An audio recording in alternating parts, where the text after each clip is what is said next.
Bueno, supongo que la mayoría de los que estáis aquí ya conocéis a Iñaki Ochoa de Olza, entre otras cosas por eso habréis venido. Es un alpinista con mucha experiencia, era un alpinista con mucha experiencia en los 8000 en el Himalaya y que se le conoce mucho pues, por su ética, porque tenía un estilo muy puro y por su carisma. Y ese carisma fue precisamente el que dio lugar pues, a uno de los rescates más emocionantes que conozco yo, por lo menos, del Himalaya. Y bueno, en su momento, el 19 de mayo del 2008, algo pasó que le dejó indispuesto en la arista este a 7.400 metros y de ahí en adelante, pues bueno, se puso en marcha un proceso de rescate súper complejo, un despliegue humano brutal. Da la sensación de que en su día tampoco se indagó mucho en qué es lo que le pudo pasar, porque tampoco tenía demasiado sentido, lo que había que hacer era rescatarle. Y bueno, fue pasando el tiempo, un edema pulmonar fue marcando un poco la cuenta atrás y cuando finalmente falleció 4 días más tarde, pues el diagnóstico también dejó de tener importancia, ¿vale? Entonces yo creo que, a pesar de que se han barajado distintas hipótesis, pues una cosa que ha quedado aparcada y la duda, o sea, igual la idea más popular es la del edema cerebral inicialmente. Entonces, bueno, aquí la cosa es por qué de repente, después de 11 años, me da por destripar qué es lo que le pudo pasar. Y la cosa empieza de la forma más inocente, porque tenía que presentar iba a presentar un caso de un ictus de un deportista en un congreso de cardiología deportiva y tenía pensado un deportista, pues era profesional.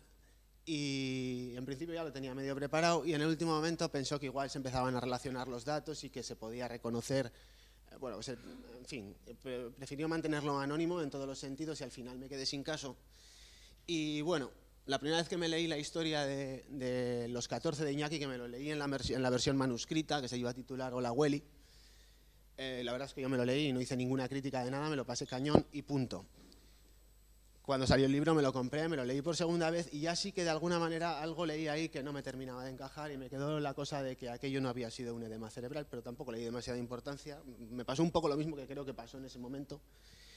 Y bueno, pues ahí quedó.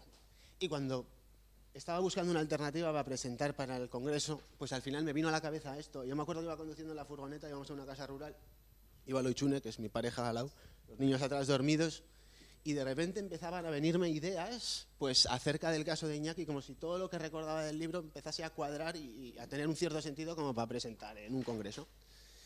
Y bueno, pues al final llegamos a la casa rural y... Vale, entonces llegué y conseguí quedarme tranquilo cuando cogí lo primero que tenía a mano para escribirlo porque pensaba que se me iba a olvidar y lo tenía que dejar escrito, vomité, lo apunté en una servilleta y ahí quedó. Y más o menos me quedé tranquilo el fin de semana, pero cuando realmente me quedé tranquilo fue cuando llegué a casa, cogí el libro y empecé a contrastar que lo que había pensado, a ver si realmente lo que recordaba era lo que era. Y bueno, pues la verdad es que me llevé una sorpresa bastante grande cuando vi que no solo cuadraba, sino que cuando lo volvías a leer prestando atención a los detalles, había un montón de detalles que sin pretender ser detalles médicos, de la forma más inocente te daban un montón de información que realmente tiene valor para sacar conclusiones. Y bueno, fundamentalmente de ese libro salió todo. Es un libro que lo escribió un periodista, que es una figura cercana a la familia, Jorge Nagore, y bueno, participó en el rescate activamente. O sea, os podéis hacer una idea del grado de detalle que tiene el libro. Y bueno, pues de ahí salió mucho, o sea, salió muchísimo. Yo la verdad es que leía y casi me emocionaba de las conclusiones. No sabía hasta qué punto no podía ser pretencioso, pero luego lo cierto es que no se me ocurría otra alternativa.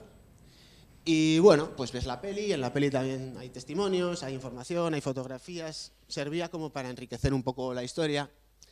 Y el libro con las memorias de Iñaki en el Himalaya también servía para coger algunos datos que de alguna manera daban soporte a toda la idea, ¿vale? Entonces lo presenté en el Congreso, tuvo muy buenas críticas y cuando me ofrecieron presentar algo en el Mendy, que al principio iba a ser una cosa diferente, dije no, creo que tiene que ser esto, porque me apetecía presentarlo para el Mendy, la verdad, me hacía ilusión y creía que tenía sentido. Y me dejaron y por eso pues tengo que dar las gracias a la organización por presentarlo y tengo que dar las gracias a la familia por dejarme presentarlo, evidentemente. Os tengo que dar las gracias a vosotros porque lo habéis petado. Y las gracias a Iñaki por prestarme su carisma para llenar la sala. Empezamos. Esta frase es brutal. Es un testimonio de Oria.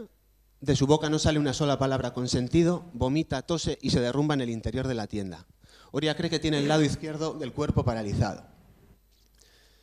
Cuando tú, bueno, si lo contrastas con los síntomas normales de un edema cerebral, en realidad son muy diferentes. O sea, el edema cerebral cuando se presenta con los síntomas generales iniciales del mal agudo de montaña, pues insomnio, dolor de cabeza, pero cuando ya empieza la irritabilidad, la somnolencia, confusión, disminución del nivel de conciencia, epilepsia, esos son síntomas de un edema cerebral, pero son síntomas generales. Aquí lo que se menciona es una dificultad para hablar y la parálisis del lado izquierdo del cuerpo, ¿vale? Esos son síntomas focales, no son propios de un edema cerebral. Esa es la primera cosa que te hace dudar del diagnóstico, pero en realidad tampoco lo descarta del todo. Es raro, pero no lo descarta. El comienzo de los signos neurológicos generales significa la transformación del mal de montaña en un edema cerebral. Y esto puede ocurrir pues, hasta en 3 días y como muy rápido en 12 horas, dice. Incluso si haces un esfuerzo igual por ocultar, ¿no?, el malestar y tal, podría parecer hasta más rápido. Pero estamos hablando de horas. Y hay un momento en el libro que está recogido con mucho detalle, que es una serie de llamadas que se realizan antes de que Iñaki esté indispuesto en la arista. A partir de las 5:15 de la tarde, Iñaki conversa por teléfono satélite con su padre. Después habla con Cristina y Josecho, su voz es completamente normal. Bromea con Cristina y le dice que habrá que volver otra vez. Después habla con Jorge Nagore, que es el autor del libro. La conexión tiene algún problema porque no escucho un solo ruido. Ya ha ocurrido otras veces en el pasado. Cuelgo. Aquí empiezan los problemas técnicos o los problemas médicos, ¿vale? Y a las 6:15 Iñaki entra en la tienda, Oria le pasa su teléfono para hablar con los suizos, Iñaki lo coge y comienza a hablar. De su boca no sale una sola palabra con sentido. O sea, pasa en 20 minutos o en media hora de estar bromeando y tener una voz completamente normal a presentarse con los síntomas neurológicos. Por lo tanto, en contra de un edema cerebral, son unos síntomas neurológicos bruscos, focales, ¿vale?, que apuntan ya más en otra dirección. Y causas de focalidad hay muchas, como una migraña puede dar focalidad, las crisis epilépticas pueden ser focales, puede haber ictus transitorios que también dan síntomas focales, incluso hay focalidades transitorias específicas de la altitud, por ventilar muy rápido, elimina CO2, baja el CO2 de la sangre y se produce una vasoconstricción cerebral que puede ser focal, puede afectar a un territorio vascular concreto y dar síntomas pues, también de un territorio vascular, o sea, focalidad, ¿vale?, como lo que hemos mencionado. Entonces, cuando llega Alexei de la cima 16 horas más tarde, hace una observación que aparece reflejada también en el libro. Tras hacer cima, Alexei abre la tienda y contempla a Iñaki. Tiene el lado izquierdo del cuerpo paralizado. Es decir, los síntomas de Iñaki no son transitorios. 16 horas más tarde los sigue teniendo. Y la sensación que da leyendo el libro es que realmente la situación neurológica durante los 4 días es similar, ¿vale? Por lo tanto, los síntomas de Iñaki son focales, bruscos y permanentes. Y eso en un servicio de urgencias, por ejemplo, cuando viene una persona así, eso es un ictus, hasta que se demuestre lo contrario y con dificultades. Y como no soy neurólogo, pues se lo pregunté a unos neurólogos por si acaso, para no estar metiendo la pata, y efectivamente, realmente las posibilidades de que eso no sea un ictus son muy bajas. Entonces, a partir de este punto, yo parto de la idea de que lo que le pasó a Iñaki realmente fue un ictus, ¿vale?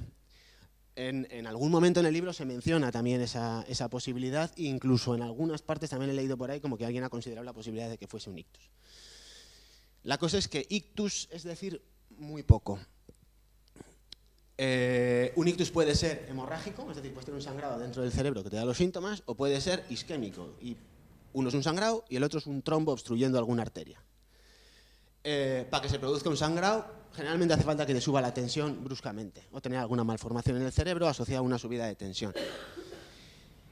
Entonces, cuando tú te expones a la altura, la hipoxia, la exposición a la hipoxia, lo primero que hace es dilatar las arterias. Las arterias se dilatan, pues como no hay oxígeno, los órganos dicen que necesitan oxígeno, entonces las arterias se abren. Pero a medida que van pasando las horas, se pone en marcha una respuesta de estrés y lo que hace es pues, hacer el corazón bombear más rápido, más fuerte, mueve más litros de sangre por minuto y eso al final acaba aumentando la tensión. En general, las personas como Iñaki, poco. A la gente que le sube mucho la tensión es gente que de alguna manera está predispuesta para que le suba la tensión. O sea, Iñaki no es ese perfil de paciente al que le puede subir mucho la tensión. Pero lo cierto es que podría ser, ¿vale? La cosa es que no se describen casos de ictus hemorrágicos en altura. O sea, debe ser una cosa que si pasa es muy rara porque no está descrito. Entonces, ¿cuál es la posibilidad de que sea un ictus isquémico? Y aquí retrocedemos 16 horas en el tiempo y nos plantamos en el día o en el momento en que se dan la vuelta del ataque de Cima, o del intento de Cima, mejor dicho, en un punto en el que parece que hay un descenso que es bastante técnico. Coge Iñaki, se da la vuelta y dice: yo me vuelvo, con una determinación parece que inusitada a priori, porque Alexei en principio destrepa y sigue hasta la cima. Oria parece que busca alguna alternativa para poder seguir adelante, pero Iñaki parece que lo tiene bastante claro, así es como aparece reflejado en el libro, y se da la vuelta. Y con él, pues Oria también se da la vuelta, y finalmente, unas horas más tarde, llegan al campo 5 y, bueno, pues Oria hace un comentario, queda reflejado un comentario en el libro, en el que la mano izquierda de Iñaki está congelada, no del todo, pero las puntas violetas de los dedos muestran claramente que hay un problema.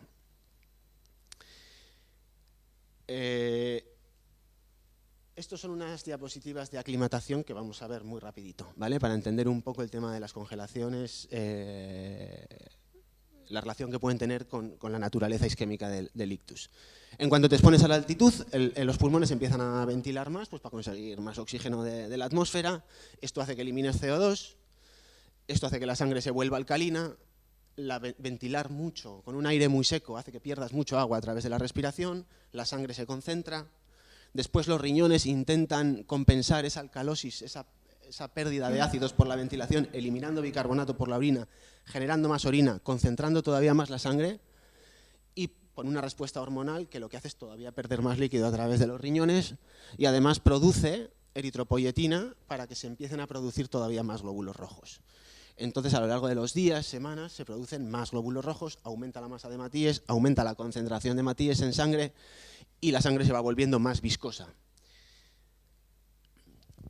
Y en contra de lo que, bueno, en general, igual fuera de lo que es el mundo de la montaña o de los que se exponen a la altitud, las congelaciones en general no solo son consecuencias del frío cuando te expones a la altura, también influye mucho la viscosidad de la sangre, o sea, el hematocrito, tener el hematocrito muy alto, y también la falta de oxígeno, ¿vale?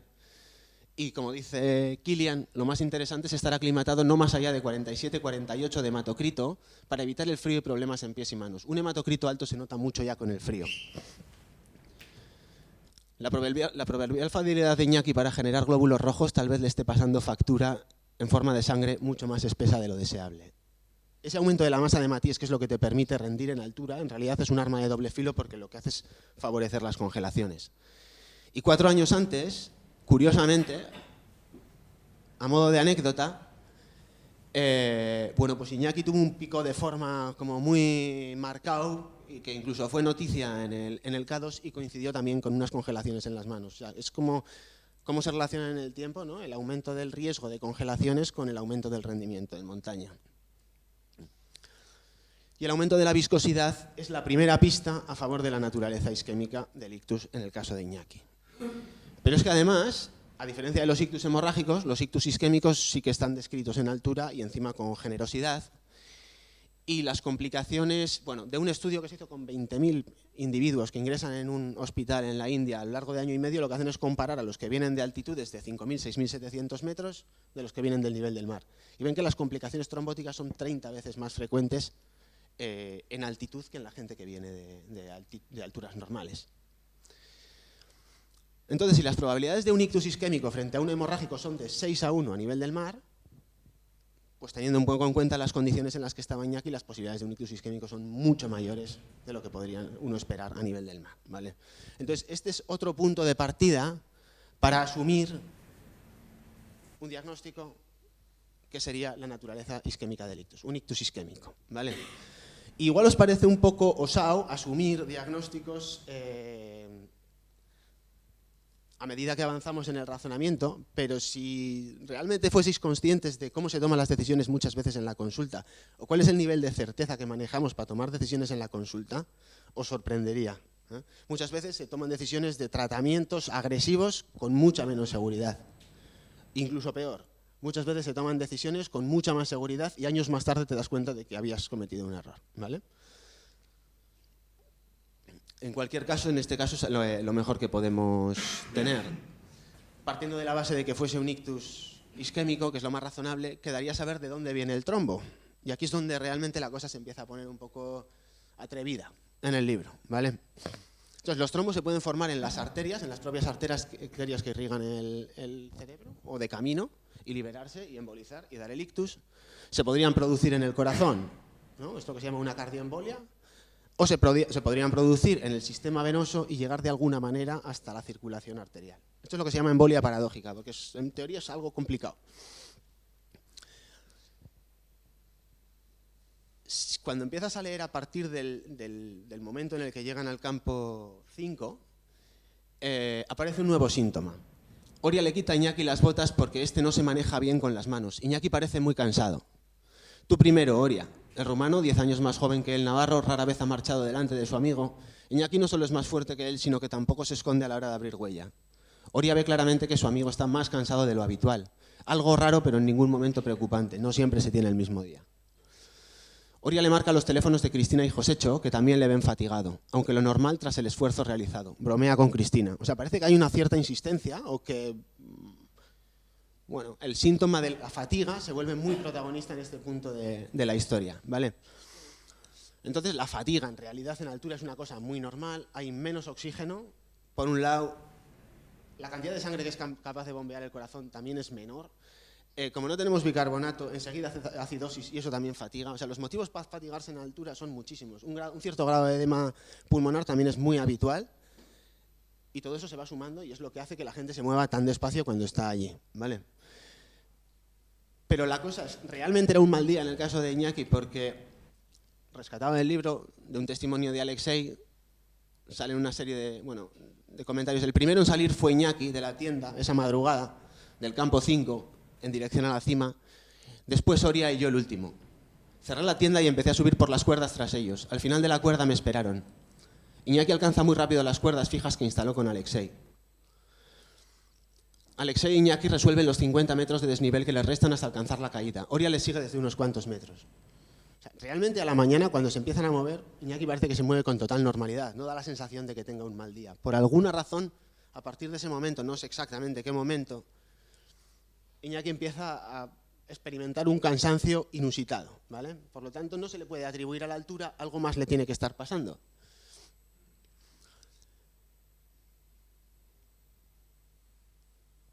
Bueno, esto es un comentario en el que Iñaki se quita los guantes, me enseña los dedos y me dice, con esta mano no puedo escalar el Annapurna. O sea, que en el momento realmente que se da la vuelta, además, no parece que sea ni siquiera porque se siente cansado, sino que parece quizás que tenga que ver con la falta de seguridad para destrepar un paso técnico, sin sensibilidad en las manos, el miedo a que empeoren las congelaciones, pero no parece que sea la fatiga por este comentario, ¿vale? Perdón. Entonces, bueno, la cosa es que aparece un nuevo síntoma y que en medicina te dicen que cuando hay varios síntomas, realmente la mejor explicación es la explicación que aglutina a todos los síntomas. Cuando tienes que andar buscando una para cada uno, pues esas explicaciones empiezan a ser menos probables. Entonces, pues tirando un poco, ¿no?, del desglose de posibilidades, el edema pulmonar es probable, no sería raro que Iñaki esté empezando a desarrollar un edema pulmonar, que encima luego ya sabemos que va a tener, pero el edema pulmonar no explica el ictus. Podía estar teniendo una trombosis arterial, pero la trombosis arterial no explica la fatiga y Iñaki desde luego que no es el tipo de persona que tiene trombosis en las arterias, ¿vale? No tiene el perfil de una persona que hace una trombosis arterial, pues es sedentario, fumador, diabético, obeso, vale, eso es justo lo contrario. Parece poco posible esta explicación, que necesita además complementarse de otra. Entonces, bueno, pues cabe buscar en la posibilidad del ictus cardioembólico, o sea, de que el trombo venga del corazón o de que el trombo venga del sistema venoso. Si te vas a todas las posibilidades que existen de que un trombo venga del corazón, la lista es esa. Pero las posibilidades de que un trombo venga del corazón o de tener algo en el corazón que explique un trombo y que explique una fatiga que se presenta de forma aguda, en realidad ya empiezan a ser bastante pocas, ¿vale? Porque tú puedes tener muchas cosas, pero si tienes cosas en el corazón, generalmente son crónicas y te fatigas siempre, no solo ese día a partir de esa hora. Y un trombo en el corazón no fatiga. Entonces al final quedan dos posibilidades. Una es la de un infarto. A ver.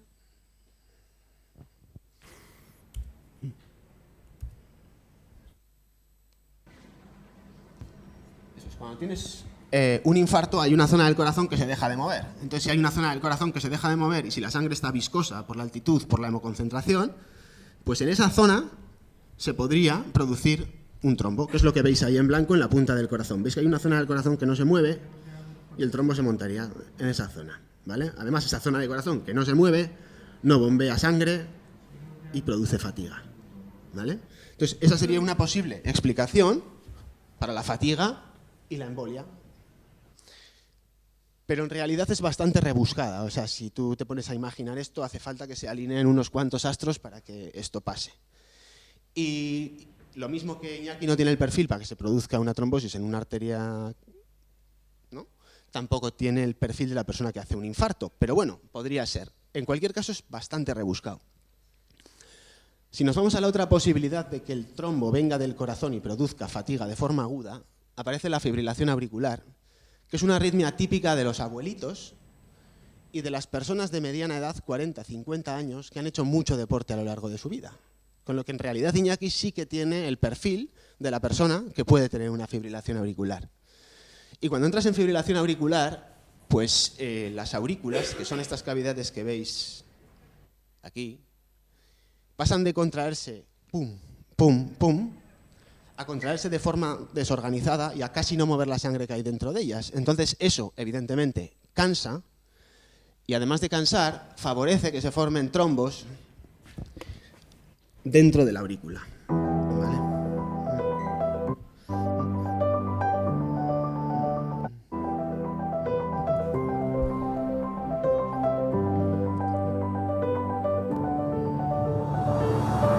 En concreto, donde aparece señalado ahí.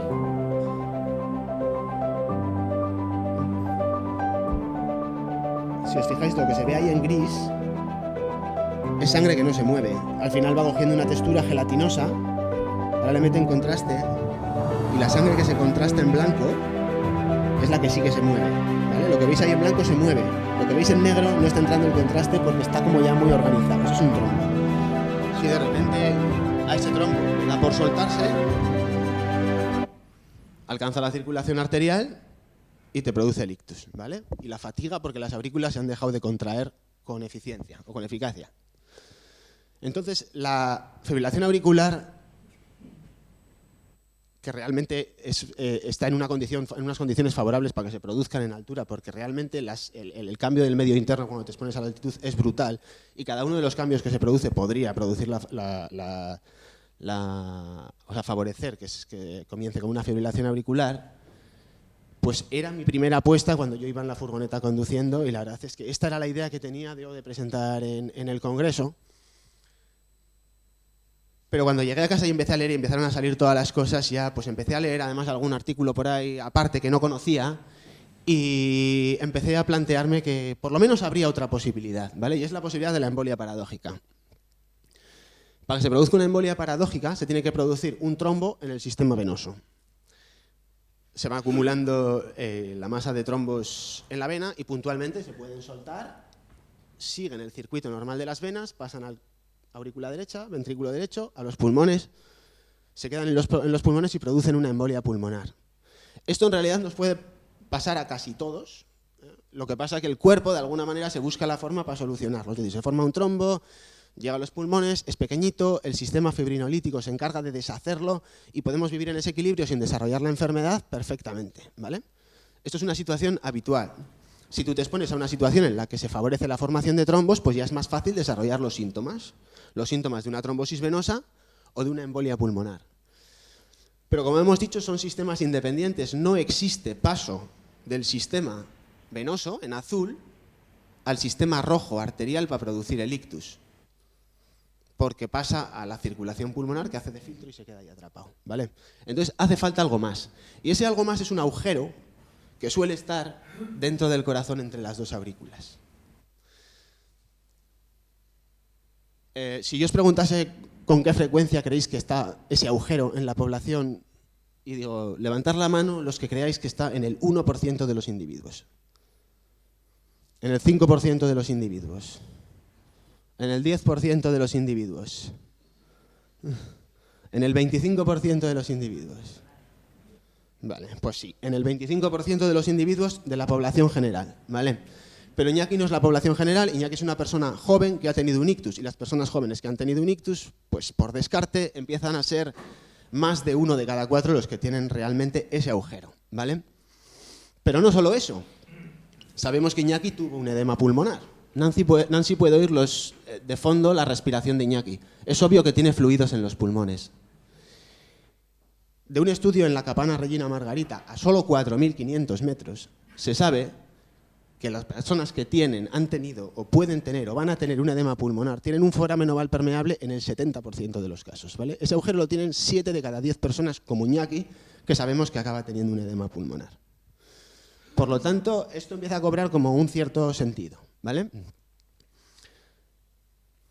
Además, si cogemos el mismo estudio antes del Hospital de la India con los 20.000 ingresos, con los pacientes que vienen con complicaciones trombóticas de la altura, realmente las complicaciones vasculares, o sea, las trombosis vasculares espontáneas, las que más aumentan es la enfermedad tromboembólica venosa, o sea, la formación de trombos en el sistema venoso, ¿vale? Embolia pulmonar y trombosis venosa profunda. Y no solo eso, sabemos que Iñaki 14 años antes, a raíz de un accidente que quedó inmovilizado en el campo base del K2, tuvo una trombosis venosa profunda que hubo que tratar, ¿vale? Por lo tanto, Iñaki parece una persona muy predispuesta a las complicaciones trombóticas, tiene una respuesta, parece, del hematocrito considerable, congelaciones que nos dan la pista, tiene antecedentes de una trombosis y un 70% de posibilidades de tener un agujero en el corazón que permita el paso del trombo a la circulación arterial. La cosa es que hace falta algo más, porque ese agujero no es un agujero, es una válvula. Y si os fijáis, si la presión en la aurícula roja, en la aurícula izquierda, es más alta que en la derecha, esa válvula está cerrada. Y eso es lo que suele pasar a casi todo el mundo. Es decir, 1 de cada 4 de los que estáis aquí tenéis ese agujero, pero seguramente lo tenéis cerrado, y si no toséis, no os agacháis, no hacéis un esfuerzo brusco, ese agujero no se abre. Generalmente cuando hay un ictus, una embolia paradójica, suele ser haciendo esfuerzos de ese tipo. Entonces, ¿cuáles son las posibilidades de que Iñaki realmente tuviese las presiones más altas en este lado para que la válvula se abriesen? Pues muchísimas.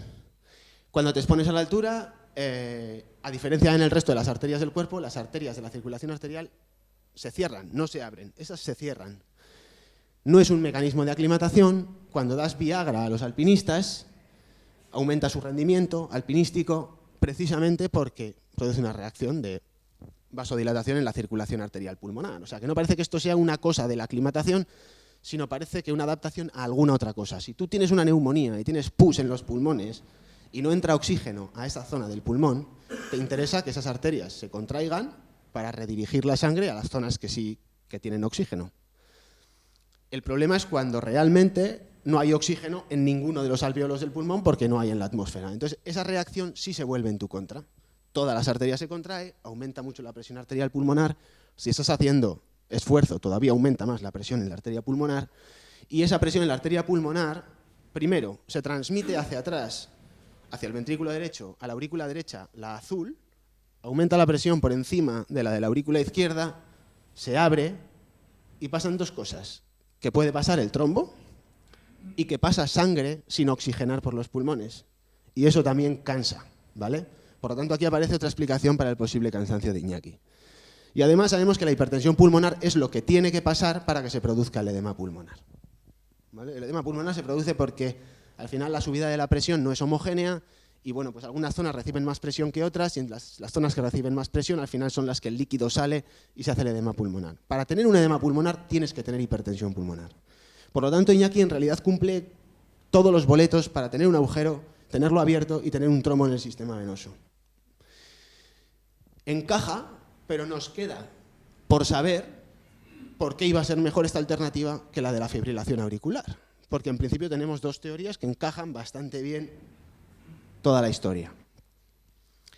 Y aparece el último síntoma. Esto es en el campo 5, 24 horas antes de que Iñaki esté indispuesto, en el campo 4. Los tres tosen, los pulmones, la garganta, la nariz, están peleando por la falta de oxígeno que reseca las vías respiratorias. Es decir, las vías respiratorias se secan, se irritan por el frío, puede haber un cierto grado de edema pulmonar, ya hemos dicho, todo eso produce tos, pero es una tos normal y en este momento, en realidad, en el libro, consta como una anécdota normal y nadie le da mayor importancia, ¿vale? La cosa es que en la frase lapidaria de 24 horas después, de su boca no sale una sola palabra con sentido, vomita, tose y se derrumba en el interior de la tienda. Y yo no sé qué importancia le dais vosotros a la tos en este momento, porque efectivamente parece que toser es normal, pero Oria, que es el que estaba haciendo los coros con él 24 horas antes en la tienda de campaña con la tos, insiste mucho con el tema de la tos. Iñaki se apacigua un poco, ya no vomita, el frío parece sentarle bien. La tos, en cambio, no cede. Nancy, escucha, Iñaki tose, vomita, está medio inconsciente, ¿vale? O sea, la tos aparece otra vez como un síntoma recurrente al que por alguna razón alguien que estaba tosiendo 24 horas antes le está dando más importancia de la que... Y curiosamente el síntoma empieza o se menciona por primera vez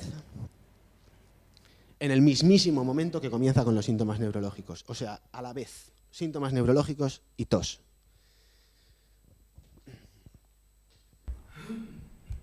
Lo que veis en el vídeo es un trombo atravesando el foramen oval. Esto es la aurícula izquierda. Cuando se suelte esta masa de trombo va a ir a dar el ictus. Cuando se suelte esta masa de trombo de la aurícula derecha va a ir a los pulmones a dar la tos. La tos es un síntoma muy habitual en la embolia pulmonar, ¿vale? A la vez, el trombo se rompe, a la izquierda el ictus, a la derecha la embolia pulmonar y la tos. Y es que encima se sabe que la embolia pulmonar muchas veces coexiste o enmascara el edema pulmonar de la altura, porque cuando bajas a gente de la altura con un edema pulmonar y no mejoran y les haces pruebas para ver qué es lo que pasa, lo que te encuentras en realidad es un edema, o sea, una embolia pulmonar, ¿vale? Y no solo eso, cuando haces la autopsia a 7 trekkers porque han muerto de problemas relacionados con la altura, o sea, edema cerebral, edema pulmonar, te encuentras que sí, efectivamente, algunos tienen signos o hallazgos compatibles con el edema cerebral, otros con el edema pulmonar, se solapan en gran parte, pero el hallazgo más frecuente es un aumento de la masa de trombos en la circulación arterial pulmonar. Por eso se ha llegado a decir por este estudio, que en realidad es poquita gente, que la primera causa de muerte no traumática en montaña, en realidad, es la embolia pulmonar, ¿vale? Por lo tanto, en este punto, creo, por lo que he leído en el libro, que la trombosis venosa profunda en una persona que parece predispuesta para tener trombosis venosa profunda, en unas circunstancias que son las más favorables para desarrollar una trombosis venosa profunda, y la embolia pulmonar, explican perfectamente el cansancio, la tos, el aumento de la presión en la circulación pulmonar, que se abra el foramen, que pase el trombo y que simultáneamente se presenten la tos y el ictus, ¿vale? Por eso creo que es la posibilidad, la primera posibilidad. Se me suma a la cabeza la idea de la fibrilación auricular y me parece que esto es lo que realmente mejor encaja los 4 síntomas que aparecen en el libro. Los 3. Después, Iñaki pues, yace medio inconsciente, tumbado, y la embolia pulmonar, el foramen oval permeable, la hipertensión pulmonar favorecen el desarrollo del edema pulmonar, que es de lo que finalmente acaba muriendo Iñaki 4 días después. Iñaki respira a ratos muy fuerte, como si tuviera agua en los pulmones, luego vuelve a estar tranquilo. De vez en cuando sus pulmones suenan como un océano, a veces se le forman burbujas en la boca, también tose mucho. Iñaki no respira, ¿vale? Realmente no sé cómo de satisfechos os deja esto y me gustaría quizás preguntarle a Oria si se anima a ver si lo que aparece o los comentarios que aparecen en el libro encajan de alguna manera la percepción de las cosas como se fueron presentando o como tú las recuerdas, porque quizás ese podría ser el punto flojo o flaco de la interpretación.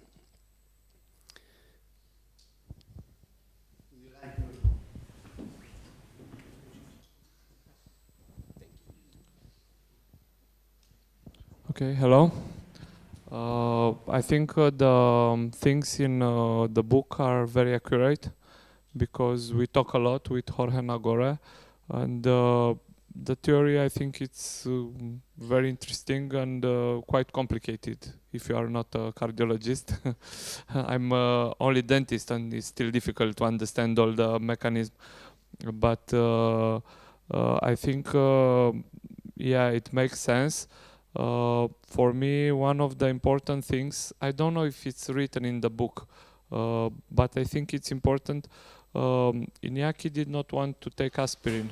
He was against it. And I think this was a problem for all the mechanism we were considering for the thrombosis, and also for this hypothesis. So yeah, the book is quite accurate. Some of the things are 10 years past. Some things I forgot and now I remember, but I told at the time and are like this. So yeah. Vale. Lo que dice es que realmente es lo que aparece recogido en el libro sí que parece reflejar bastante, por lo menos lo que él recuerda. Incluso cuando habló con Jorge Nagore en su día, pues hablaron largo y tendido y sí, efectivamente lo que aparece en el libro pues parece que encaja bastante con la realidad. Con lo que os podéis imaginar, eso a mí me da mucha tranquilidad, porque a la hora de sacar conclusiones tan osadas, pues me faltaba, digamos, la validez externa, que era preguntarle, to ask you to be completely sure or at least relaxed that you agree or that.